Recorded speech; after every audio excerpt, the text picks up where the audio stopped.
السلام علیکم ناظرین and welcome to my YouTube channel ستاروں کی دنیا۔ ناظرین، آج میں آپ کو بتانے لگا ہوں پاکستان کے معروف اسلامی محقق ڈاکٹر اسرار احمد کے بارے میں۔ ڈاکٹر اسرار احمد پاکستان، بھارت، مشرقی وسطی اور امریکہ میں اپنا دائرہ اثر رکھتے تھے۔ وہ تنظیم اسلامی کے بانی تھے جو پاکستان میں نظام خلافت کے قیام کی خواہاں ہے۔ ڈاکٹر اسرار احمد 26 اپریل 1932 کو بھارتی ریاست ہریانہ کے ضلع حصار میں مغل خاندان میں پیدا ہوئے۔ قیام پاکستان کے بعد آپ لاہور منتقل ہو گئے۔ ایک مقامی اسکول سے فارغ التحصیل ہونے کے بعد انہوں نے 1950 میں کنگ ایڈورڈ میڈیکل یونیورسٹی میں داخلہ لیا۔ انہوں نے 1954 میں کنگ ایڈورڈ میڈیکل یونیورسٹی سے MBBS کی ڈگری حاصل کی اور پریکٹس شروع کر دی۔ اس کے علاوہ انہوں نے 1965 میں کراچی یونیورسٹی سے اسلامک اسٹڈیز میں ماسٹر کی ڈگری حاصل کی۔ ڈاکٹر اسرار احمد نے تحریک آزادی میں مسلم فیڈریشن کے لیے مختصر طور پر کام کیا اور پھر 1950 میں سید ابوالاعلی مودودی کی قیادت میں جماعت اسلامی میں شمولیت اختیار کر لی۔ انہوں نے جماعت اسلامی 1957 میں اس وقت چھوڑ دی جب جماعت اسلامی نے اس یقین کے ساتھ انتخابی سیاست میں حصہ لینے کا انتخاب کیا کہ قومی سیاست میں شمولیت 1947 سے پہلے کے عرصے سے مطابقت نہیں رکھتی تھی۔ ڈاکٹر اسرار احمد کی اسلام اور فلسفہ سے دلچسپی مزید بڑھ گئی۔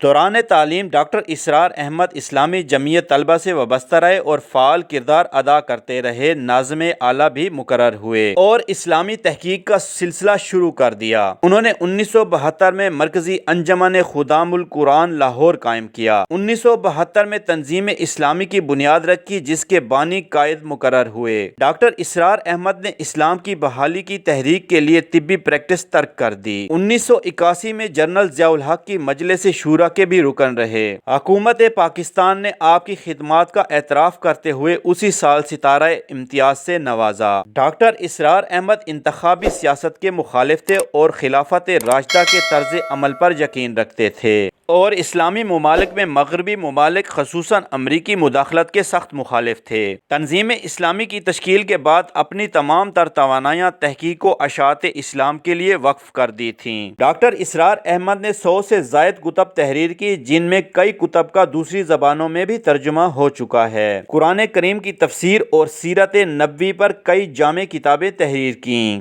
بھارتی مسلم اسکالر ڈاکٹر ذاکر نائک سے ان کے قریبی تعلقات تھے۔ اس ضمن میں انہوں نے بھارت کے کئی دورے بھی کیے۔ عالمی طور پر آپ نے مفسر قرآن کی حیثیت سے زبردست شہرت حاصل کی۔ ان کے سینکڑوں آڈیو ویڈیوز لیکچر موجود ہیں جن کا دنیا کی کئی زبانوں میں ترجمہ ہو چکا ہے۔ انہوں نے اسلام کا صحیح تشخص ابھارنے میں اہم کردار ادا کیا جو تاریخ میں کبھی فراموش نہیں کیا جا سکے گا۔ ڈاکٹر اسرار احمد کے خطبات سے ماخوذ اہم 5 کتب ملفوظات ڈاکٹر اسرار احمد: اصلاح معاشرہ کا قرآنی تصور، نبی اکرم سے ہمارے تعلق کی بنیادیں، توبہ کی عظمت اور تاثر، حقیقت اور اقسام شرک، قرآن کے ہم پر 5 حقوق، اسلام اور پاکستان، علامہ اقبال اور ہم، استحکام پاکستان، مسلمان امتوں کا ماضی، حال اور مستقبل، پاکستان کی سیاست کا پہلا عوامی و ہنگامی دور شامل ہیں۔ ڈاکٹر اسرار احمد کافی عرصے سے دل کے عارضے اور کمر کی تکلیف میں مبتلا تھے اور 14 اپریل 2010 کی رات 1:30 بجے 78 برس کی عمر میں اپنے خالق حقیقی سے جا ملے۔ آپ کو گارڈن ٹاؤن لاہور کے قبرستان میں سپرد خاک کیا گیا۔ ڈاکٹر اسرار احمد کے پسماندگان میں ان کی بیوہ، 4 بیٹے اور 5 بیٹیاں شامل ہیں۔ ڈاکٹر اسرار احمد خراب صحت کی وجہ سے اکتوبر 2002 میں تنظیم اسلامی کی قیادت سے دستبردار ہو گئے۔ انہوں نے اپنے بیٹے حافظ عاکف سعید کو تنظیم کا امیر مقرر کر دیا تھا۔ آخر میں آپ سے گزارش ہے کہ ہمارے چینل کو سبسکرائب کریں اور بیل آئیکن کا بٹن دبا دیں تاکہ ہماری ہر نئی آنے والی ویڈیو آپ تک پہنچ سکے۔ اس کے ساتھ ہی اگلے پروگرام تک کامران خان کو اجازت دیجیے۔ اللہ حافظ۔